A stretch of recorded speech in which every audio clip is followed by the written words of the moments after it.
Diamond ছিল 10টা, এখানে আছে 9টা। আর একটা কোথায়?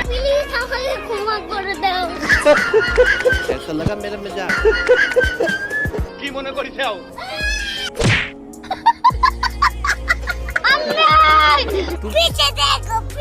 তো খরগোশ যেখানে লুকাইতেছিল এই পাখিটা সেইখানে সিগন্যাল দিয়ে দিচ্ছিল। আচ্ছা, তোর মাকেও দেখিসনি, বাপকেও দেখিসনি, তুই যে হিন্দু তা বুঝলি কি করে? নুনু দেখে অসভ্য। এটা বলে খরগোশ পাখির হাতে বম ধরিয়ে দেয় এবং সেখান থেকে পালিয়ে যায়।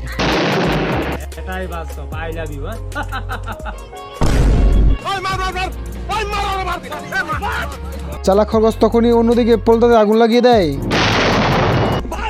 খরগোশ যখনই লিফটের সাহায্যে উপরে উঠে যায় তখনই এই বলতে বলতে শুরু করে, তুই খালি কষ্ট করে 5 মিনিটের লেগে আয়। তোরে মাইরা আমি ঘুমামু ভাই, আমার ঘুম হয় না। তোরে মাইরা ঘুমামু, তুই তো আয় ভাই।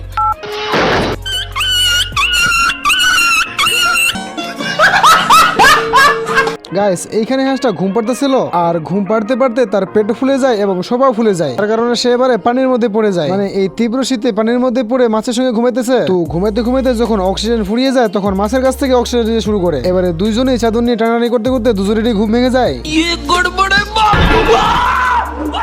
एकदम इन्होंने वक्त बदल दिया, जज्बात बदल दिए, जिंदगी बदल दी।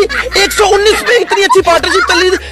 ओ भाई, मारो मुझे, मारो मारो मुझे। তো এবারে হাঁসটা এমন একটা ডালের নিচে ঘুমাইতেছিল যে ডালের মাথায় ছিল ঘোড়ার লেজের মতো পাতা। তো এবারে গাছের ডালটাকে একটা গজা দিয়ে খাড়া করে দেয়, তারপর আবারও বিছানায় গিয়ে ঘুমাইতে শুরু করে। তো এবারে হাঁসের মুখের ডাকে এমন একটা বাতাস বয় যে বাতাসে লাঠিটা পড়ে যায়। এরপর গাছের ডালটা অটোমেটিক পাম্পারের উপরে পাম্প করতে শুরু করে আর এইদিকে সোফা ফুলতে ফুলতে একেবারে বেলুন হয়ে যায়। তো এবারে বেলুনটা উঠতে উঠতে সেই দরজার সামনে চলে আসে যেই ঘরে দরজায় সে প্রথমে এসেছিল।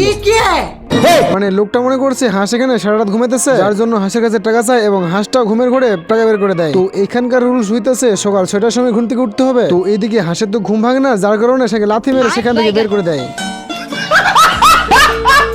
গাইস এই লাইট হাউসের মধ্যে এই ইঁদুরটা বাস করতো, কিন্তু এই বলদে লাইট হাউসের লাইটের কারণে 1 মাস ধরে ঘুমাতে পারে না। এই জন্য উপরে গিয়ে লাইটটাকে অফ করে দেয় আর লাইট হাউসের লাইট বন্ধ হওয়াতেই যেটা হওয়ার ওটাই হয়।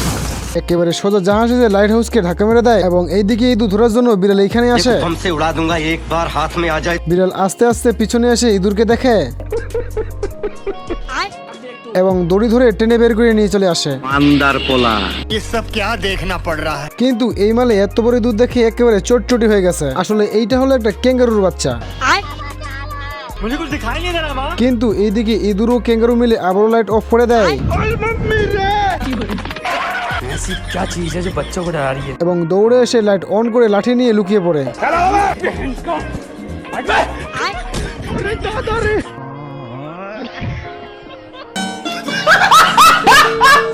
গাইস এইখানে প্রচুর পরিমাণের গোলাগুলি হইতেছিল।